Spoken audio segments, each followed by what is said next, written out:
Hello students, it's sixth video of this chapter sequence and series। जैसा कि मैंने आपसे प्रॉमिस किया था कि इस वीडियो में हम लोग जो है बहुत इंपॉर्टेंट क्वेश्चंस को डिस्कस करेंगे।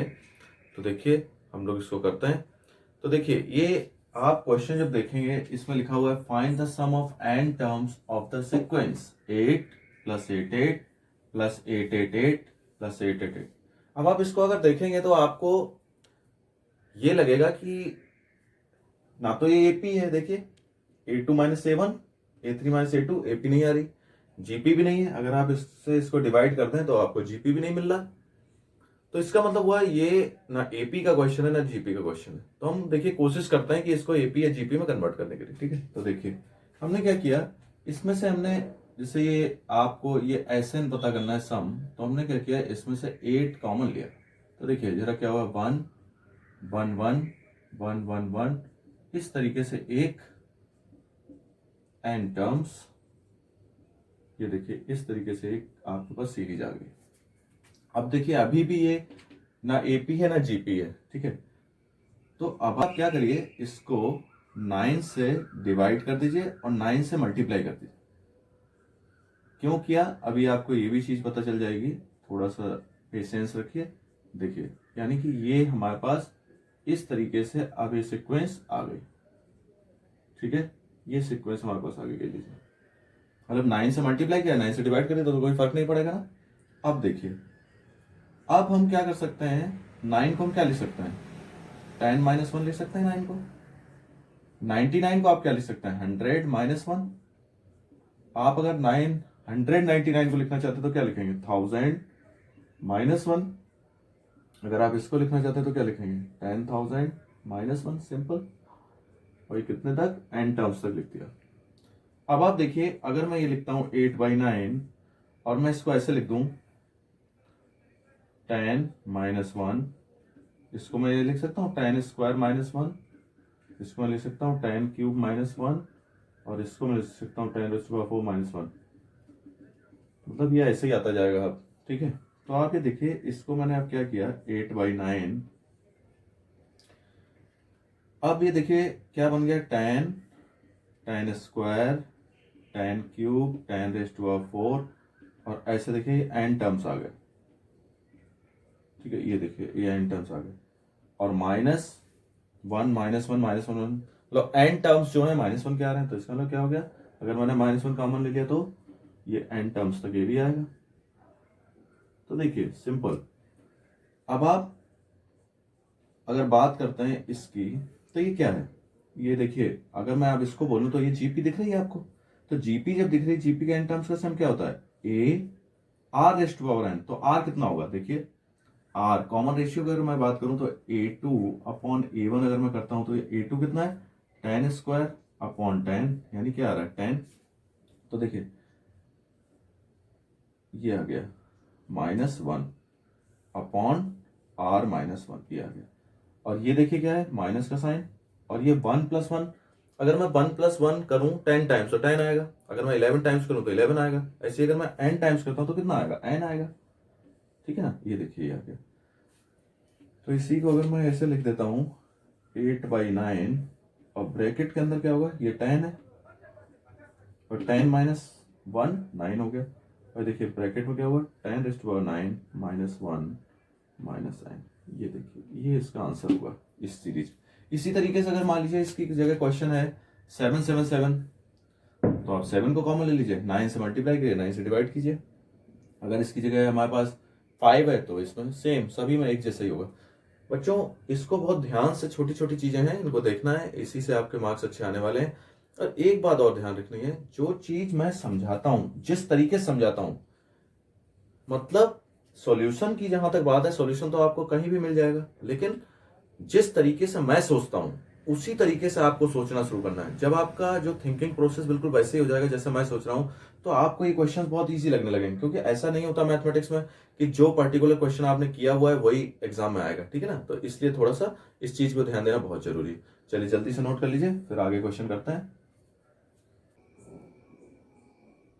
अब देखिए बच्चों हमारे पास ये क्वेश्चन है, देखिए if the first and nth term of a GP are A and B, तो वो क्या कह रहा है फर्स्ट टर्म जो है जीपी का वो ए है और nth टर्म जो है वो क्या है, बी है, ठीक है। And if p is the product of first n terms, तो चलिए पहले तो इस बात कर लेते हैं फर्स्ट टर्म, यानी कि a1 a दिया हुआ है और आपको nth term an equal to क्या दिया हुआ है, b दिया हुआ है। तो अगर मैं इसी को थोड़ा सा और सॉल्व करके लिख लूं, an का मतलब क्या हुआ, a r raise to power n minus one, r raise to power n minus one means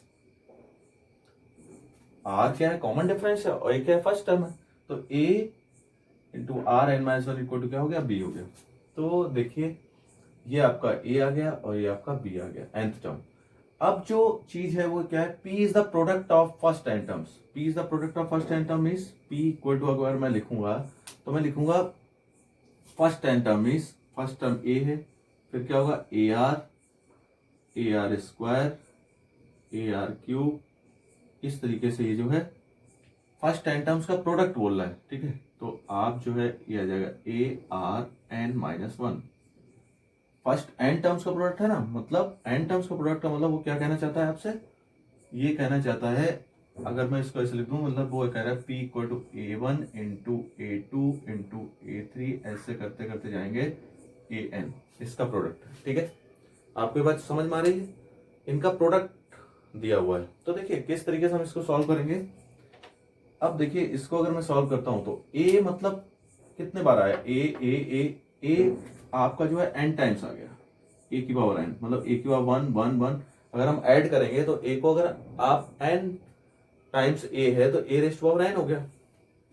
अब आप इसको देखिए r का क्या होगा, r के बारे में अगर मैं बात करता हूँ, यहाँ पावर वन है, टू है, तो इसका मतलब पावर क्या होती है, पावर तो आप ये जानते हैं कि पावर जो है अगर आप प्रोडक्ट कर रहे हैं तो पावर क्या होती है, ऐड हो जाती है, पावर्स क्या होती है, ऐड हो जाती है। भाई ये तो आपने पढ़ा है ना भाई, a raise to power m into a raise to power n जब करेंगे तो ए रेज टू पावर क्या आ जाएगा, एम प्लस एन, ठीक है ना। ये इस तरीके से हो गया, बेस सेम है तो पावर आपकी जब मल्टीप्लाई किया तो पावर ऐड हो गई, ये तो आपने 9th क्लास में पढ़ा होगा, है ना।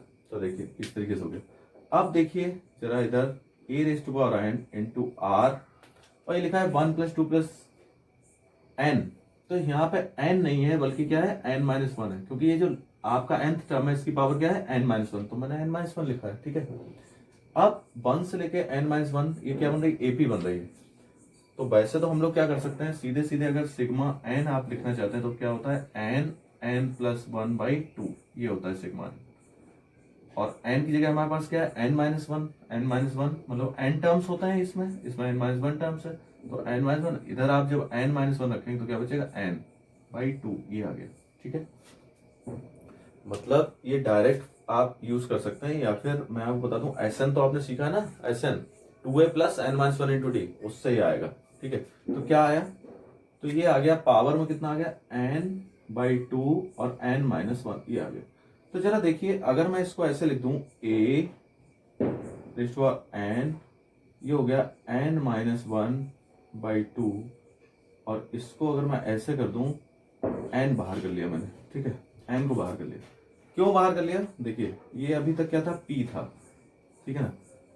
अगर मैं यहां कर दूं p जो था, इसको अगर मैं p स्क्वायर कर दूं तो क्या होगा, इधर देखिए इधर भी स्क्वायर हो जाएगा, इधर टू जब मल्टीप्लाई होगा तो ये टू कैंसिल हो गया इससे, यानी कि क्या बनेगा, जरा आप ध्यान दें, ये बन जाएगा आपका a की पावर टू और ये हो गया r की पावर n माइनस वन, और होल पावर कितना है, n।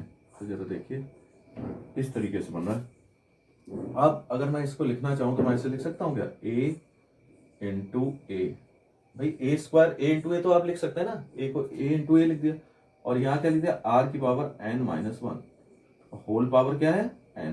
तो जरा आप ध्यान अगर देंगे इस चीज को, तो a तो ये है a, और क्या मैं इतने पार्ट को a into R raise to power n minus one जो है, इसको मैं क्या लिख सकता हूँ, देखिए इसको मैं b लिख सकता हूँ ना, तो मैंने यहाँ क्या किया, इसकी जगह b लिख दिया, और ये पावर कितनी आ गई, n। तो ये देखिए p square equal to A B whole power n, ये हमें प्रूव करना था, प्रूव हो गया। आपको समझ में आ गया होगा। सिर्फ ये जो चीज है जो हमने सिग्मा n यूज किया है, तो ये कैसे सिग्मा n आया, फिर से अगर आप जानना चाहें तो ऐसे हम लोग कर सकते हैं, S N equal to N by two 2a plus n minus 1 into D, ये फार्मूला होता है। n टर्म्स हैं, इसमें कितने टर्म्स हैं, n माइनस 1, तो n की जगह क्या आ गया, n माइनस 1, 2a, a की जगह क्या है 1, तो हमने यहाँ क्या रख दिया 1, n माइनस 1 की जगह क्या हो गया, n माइनस 1 माइनस 1, क्योंकि n की जगह n माइनस 1 रखेंगे, माइनस 1 ऑलरेडी, और d कितना है, इसमें कॉमन डिफरेंस कितना है 1, कॉमन डिफरेंस 1 है, तो जरा देखिए ये क्या बनेगा, n माइनस 1 बाई 2, और ये हो गया 2 plus n minus 2, minus 1 minus 2 हो गया, तो ये इससे कैंसिल हो गया, तो देखिए ये क्या बचा, n minus 1 into n by 2, देखिए यही चीज हमने लिखी थी यहाँ पर, n माइनस 1 बाई 2, ठीक है ना। आपको दोनों तरीके से चीज समझ में आ गई, आप इसको जो है नोट डाउन कर लीजिए।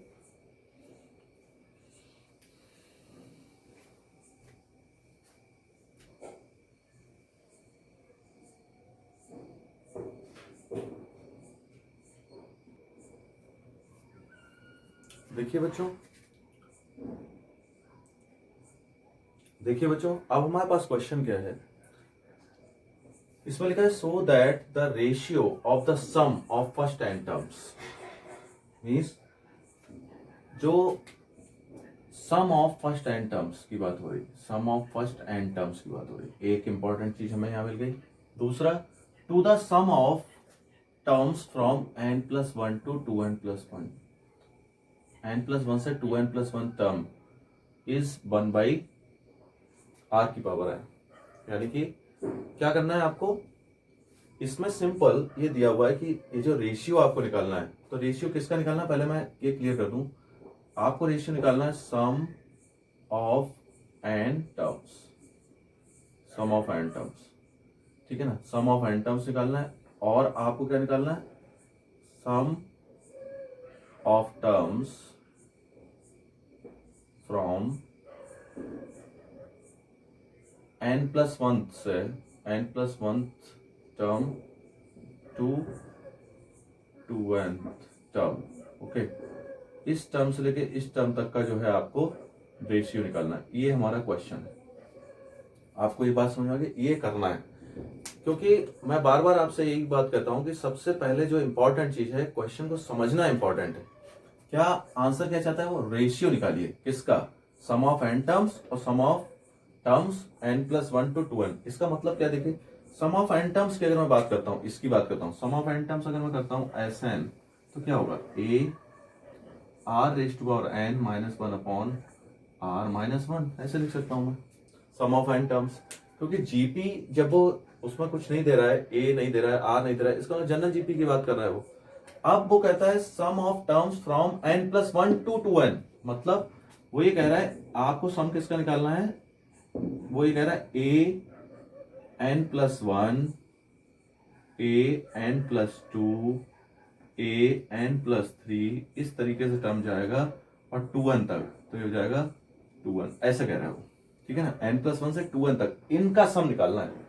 तो इनका जब आप सम निकालेंगे, तो आप अगर इसका फर्स्ट टर्म लिखना चाहते हैं n प्लस 1, तो ये आएगा a, और कॉमन रेशियो अगर r है तो n माइनस 1 होता है ना, तो ये आ जाएगा पावर n, क्योंकि n प्लस 1 है तो n प्लस 1 माइनस 1, इसका क्या आएगा, a r raise to power n plus 1 आ जाएगा, इसका क्या आ जाएगा, a r raise to power n plus 2, इस तरीके से हम आगे चलेंगे तो ये आ जाएगा a r raise to power 2n minus 1, ये आया।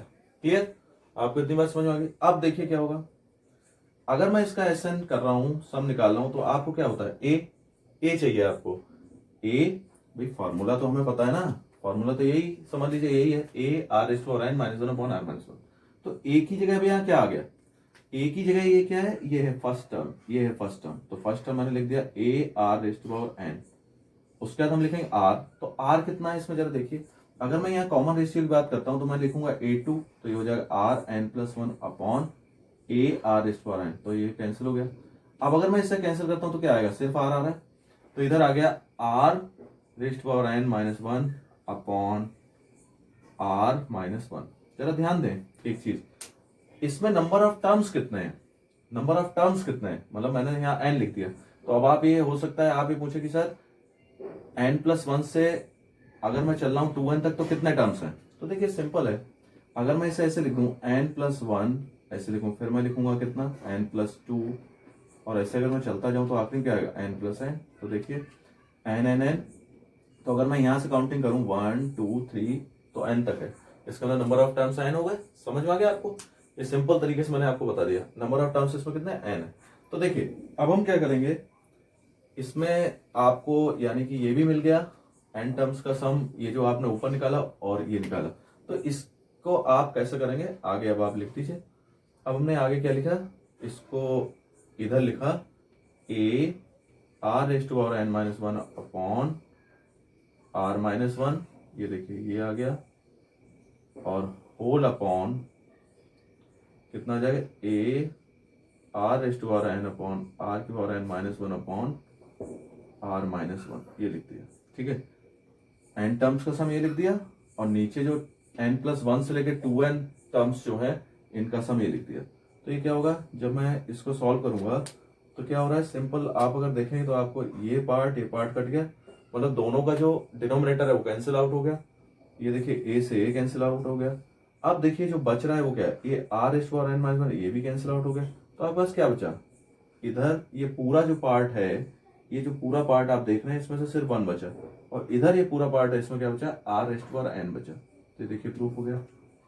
सिंपल है, आपको समझ में आया होगा। ठीक है ना, इसको जहां भी बेटा नहीं समझ में आता है वीडियो को पॉज करिए और फिर से देखिए। ठीक है, तो 2-3 बार अगर आप देखेंगे तो आपको ये सब चीजें क्लियर हो जाएंगी। बहुत इंपॉर्टेंट क्वेश्चंस का ये सेशन मैं ले रहा हूँ स्पेशली।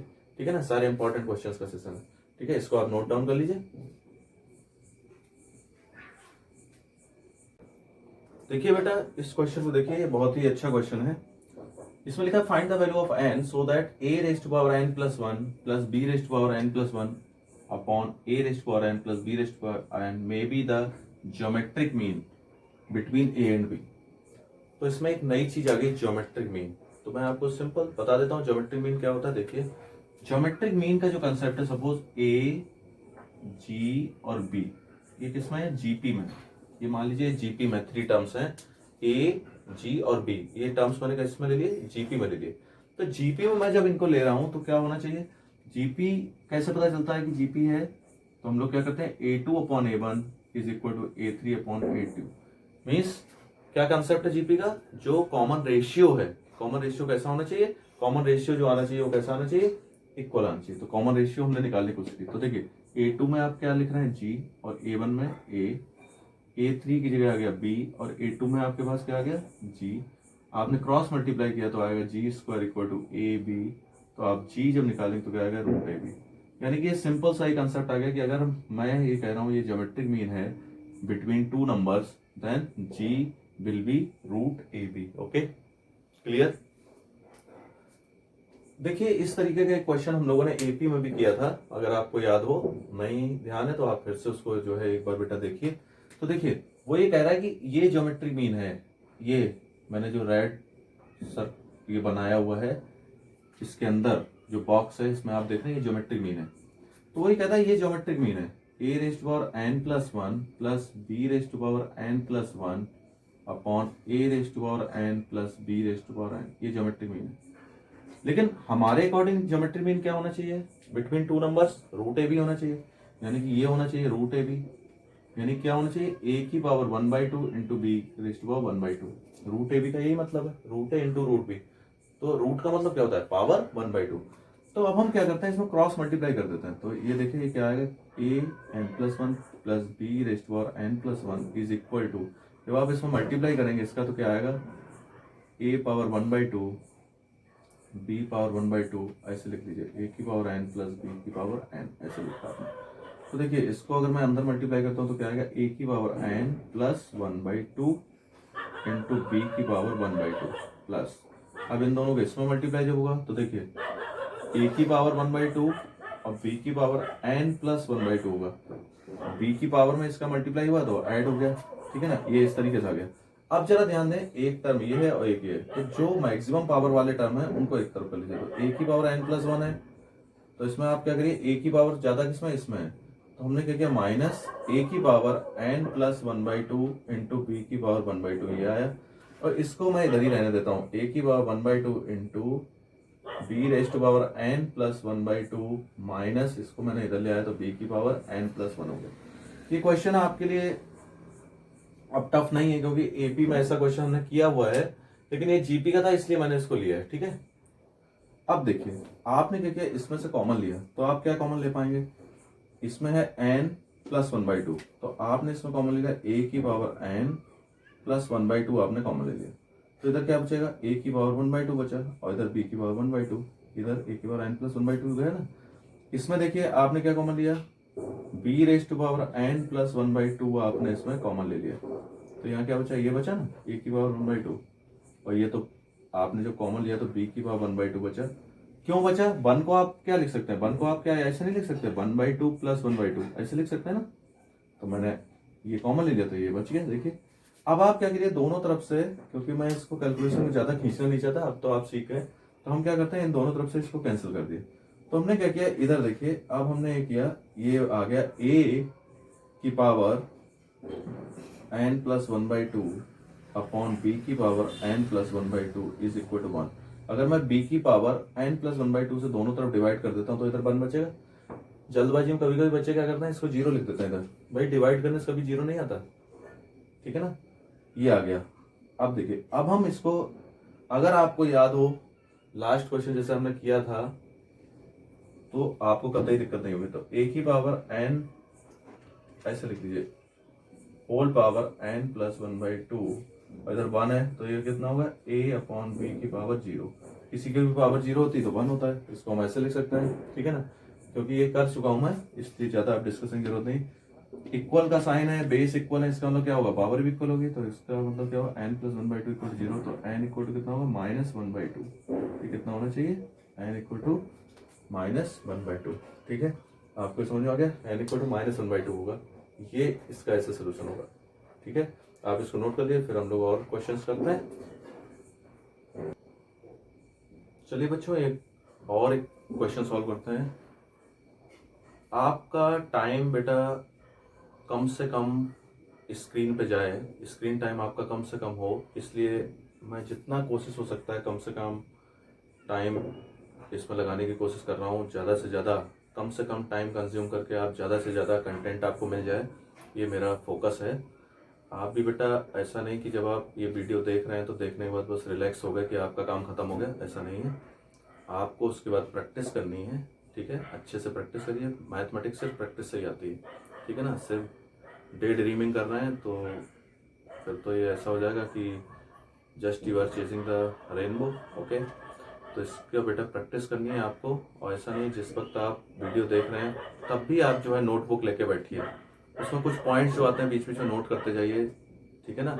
उसके बाद पूरा क्वेश्चन सॉल्व कीजिए, क्योंकि अगर आप जो है मान लीजिए सिर्फ इसी पे फोकस कर रहे हैं और आराम से बैठे हैं रिलैक्स होके, पेन का टिक टिक कर रहा है कोई जो है आराम से लेटा हुआ है, ऐसे काम नहीं चलेगा, ठीक है ना।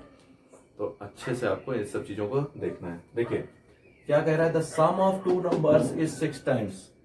सपोज द नंबर्स क्या है, a और b हैं, तो इनका जो सम है वो बोल रहा है देयर ज्योमेट्रिक मीन 6 टाइम्स है, मतलब ये 6 टाइम्स है ज्योमेट्रिक मीन। जब लेकिन इक्वल जब आप करेंगे तो क्या होगा, ज्योमेट्रिक मीन क्या होता है, √ab, ठीक है। तो ज्योमेट्रिक मीन का जब 6 टाइम्स करेंगे तभी तो वो इक्वल हो पाएगा। आपको मेरी बात समझ आ रही है। तो इससे हम क्या कर रहे हैं, सम जब हमने निकाला तो जब ये सम जो है 6 टाइम्स है तो मैंने इसको 6 टाइम्स किया तब दोनों इक्वल हो पाएंगे। अब देखिए इसमें जो बहुत इंपॉर्टेंट कलाकारी है वो क्या है, वो देखिए हमने क्या किया, इसको AB इससे डिवाइड किया और इधर 2 और ले लिया, यानी कि इधर 3/1 हो गया। क्यों ऐसा किया, ये समझने वाली बात है थोड़ी सी, अभी ये अगले स्टेप में ये चीज आ जाएगी आपको समझ में। अब हम क्या करेंगे, इस स्टेप के बाद हमने क्या किया, कंपोनेंडो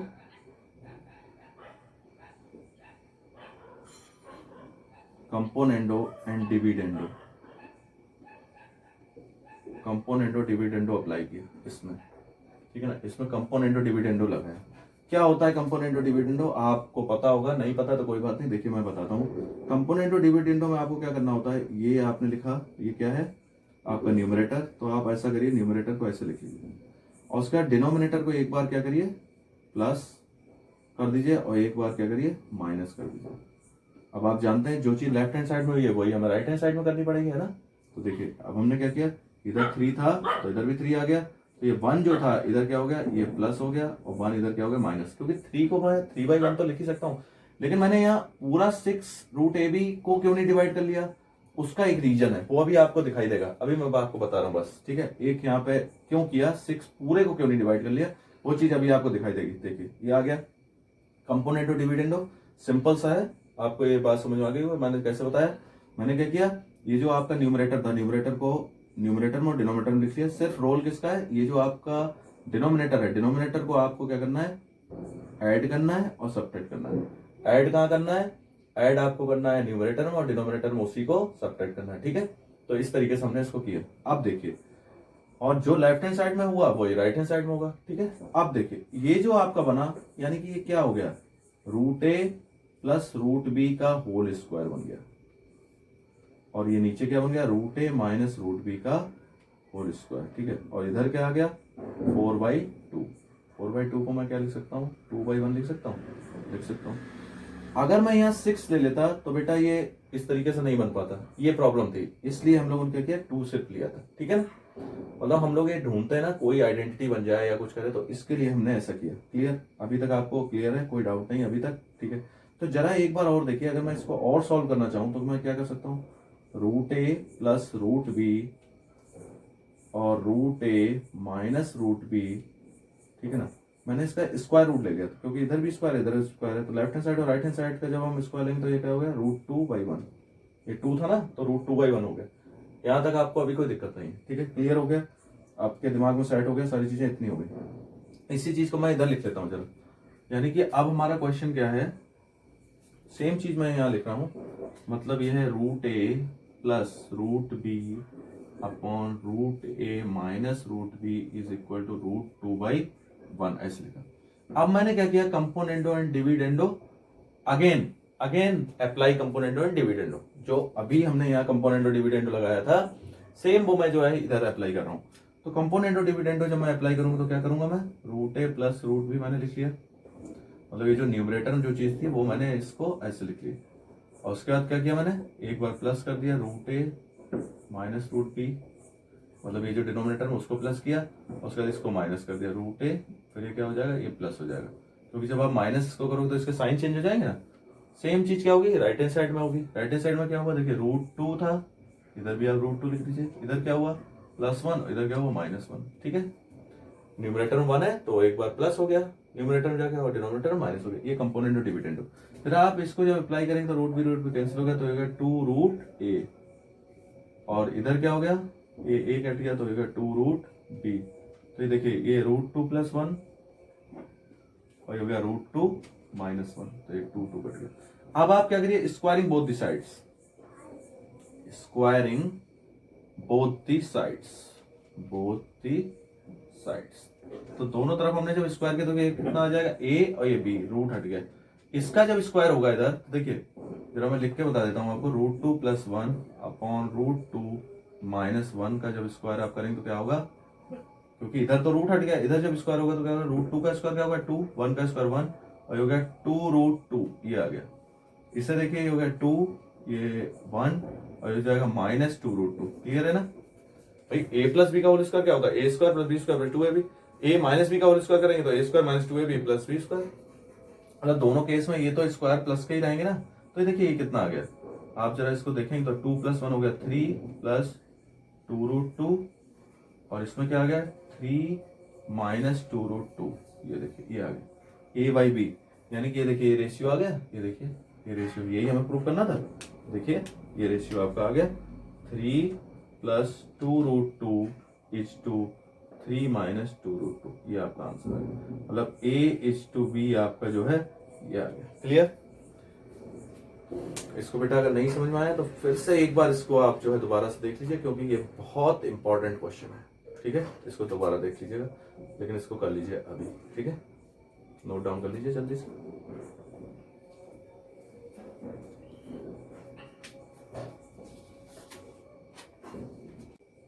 देखिए बेटा एक और अच्छा क्वेश्चन है हमारे सामने, बहुत ही अच्छा क्वेश्चन है, इंपॉर्टेंट क्वेश्चन है। देखिए इसमें लिखा है इफ am आप जानते हैं, अब तो am arithmetic mean, gm geometric mean of roots of a quadratic equation. मतलब वो ये कह रहा है कि if am and gm of roots of a quadratic equation, किसी क्वाड्रेटिक इक्वेशन की बात हो रही है, उसके am और gm ये है, और बोलता है R8 and 5 रेस्पेक्टिवली। ये जो मैं RES के बाद डॉट लगाता हूँ इसका मतलब रेस्पेक्टिवली है।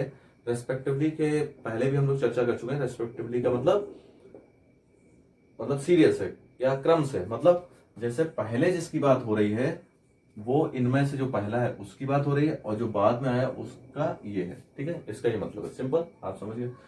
अब ये कहता है कि then obtain the quadratic equation. तो सपोज कि कोई क्वाड्रेटिक इक्वेशन है और उसके रूट्स जो हैं, मैं अगर ऐसे ले लेता हूं अल्फा एंड बीटा, सपोज मैंने ऐसे ले लिया अल्फा एंड बीटा, कुछ ज्यादा ही अच्छा बन गया, अल्फा एंड बीटा, सपोज मैंने दो रूट ले लिए। तो मैं कहता हूं अगर अल्फा बीटा दो रूट हैं, अगर मैं अर्थमेटिक मीन निकालना चाहता हूं तो अर्थमेटिक मीन क्या आएगा? तो अर्थमेटिक मीन आएगा alpha plus beta by 2। Arithmetic mean तो अब आप निकालना सीख गए ना। अल्फा बीटा अगर रूट है तो अर्थ में दो नंबर मान लीजिए, अल्फा बीटा दो नंबर है, रूट से कंफ्यूज होने की जरूरत नहीं, अल्फा बीटा दो नंबर है तो अर्थमेटिक मीन आ गया। ज्योमेट्रिक मीन क्या आएगा भाई? Alpha beta root alpha beta, मतलब ये हो गया। तो वो ये कह रहा है अर्थमेटिक मीन कितना दिया हुआ है? 8 दिया हुआ है, और ज्योमेट्रिक मीन कितना दिया? 5 दिया हुआ है। तो अगर मैं इसकी बात करता हूं तो मैं अगर ये निकालूं alpha plus beta equal to 16, और अगर अल्फा बीटा इक्वल टू आया स्क्वायर रूट है तो स्क्वायर करूंगा तो कितना आ जाएगा? 25। ठीक है, तो देखिए कोई भी क्वाड्रेटिक इक्वेशन आप बनाते हैं तो आपने पहले से भी ये फार्मूला पढ़ा होगा। तो हम लोग क्वाड्रेटिक इक्वेशन कैसे बनाते हैं? Quadratic equation whose roots are given. ठीक है, रूट्स कितना है? Alpha beta. तो हम कैसे बनाते हैं? एक्स स्क्वायर माइनस, फिर हम लिखते हैं सम ऑफ रूट्स और इनटू एक्स प्लस, फिर क्या लिखते हैं? Product of roots. ठीक है, इक्वल टू 0, इस तरीके से लिखते हैं। तो देखिए ये हो गया x square minus sum of roots. तो देखिए ये सम ऑफ रूट्स मैंने निकाल लिया ना, क्योंकि अर्थमेटिक मीन दिया हुआ था। ठीक है ना, अर्थमेटिक मीन दिया था, तो अर्थमेटिक मीन दिया था, इससे मैंने सम ऑफ रूट्स निकाल दिया अल्फा प्लस बीटा, मतलब ऐसे है अल्फा प्लस बीटा, और ये product of root means alpha beta. ठीक है, तो x square minus alpha plus beta मतलब 16 आपने लिख दिया एक्स, और अल्फा इंटू बीटा कितना है? 25। तो ये देखिए, तो यानी कि ये आपका जो है क्वाड्रेटिक इक्वेशन बन गया। ये देखिए ये आपके पास क्वाड्रेटिक इक्वेशन आ गया x square minus 16x plus 25। ठीक है, इस तरीके से।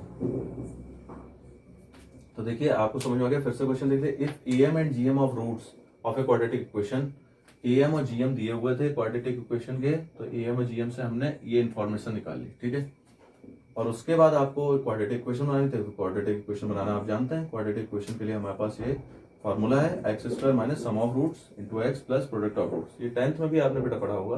ठीक है ना, ये वाला। इसके बाद जो इन्फॉर्मेशन हमें यहाँ से मिली हमने यहाँ पुट कर दी और इससे हमारे पास क्वाड्रेटिक इक्वेशन आ गया। ठीक है बच्चों, इसको आप नोट कर लीजिए। और बच्चों फिर से मैं आपको बताना चाहता हूँ बेटा, अगर आप स्टेप बाय स्टेप चलेंगे, मैं आपको बता रहा हूँ अभी तक भी अगर आपको मैथमेटिक्स में दिक्कत होती है तो अब नहीं होगी, क्योंकि ये वीडियोस जो मैं बना रहा हूँ ये चीज़ें मेरे लिए भी थोड़ी सी ऑनलाइन में टफ हो रही है, क्योंकि मेरे मतलब मैं ऑनलाइन में मैंने कभी पढ़ाया नहीं है। वीडियो बनाने में, उसको मैनेज करने में, एडिटिंग करने में, सब मतलब काफ़ी सारी दिक्कतें आती हैं, लेकिन फिर भी मैं कर रहा हूँ। तो अगर आपसे सिर्फ मेरी इतनी गुजारिश है कि आप स्टेप बाय स्टेप सिर्फ चीज़ों को फॉलो करते रहिए, जो आपको चीज़ें बताई जा रही हैं, जैसे बताई जा रही हैं, तो कोई भी कभी भी आप अगर इन वीडियोस का पूरा सीरीज देखेंगे, जैसे ये 6th वीडियो पे आप आ रहे हैं, तो कभी भी आपको क्लासरूम टीचिंग को आप कहीं भी मिस नहीं करेंगे अगर आप इनको सही से फॉलो कर रहे हैं तो। ठीक है बेटा, बस व्यस्त रहिए, मस्त रहिए, मस्त रहिए। टेंशन लेके अगर कोई आदमी कुछ पढ़ता है, कुछ करता है, तो उसको सक्सेस कभी नहीं मिलती। इसलिए एंजॉय करिए लाइफ को। ठीक है, और अच्छे से सीरियसली थोड़ा पढ़ते रहिए। Okay, thank you, best of luck.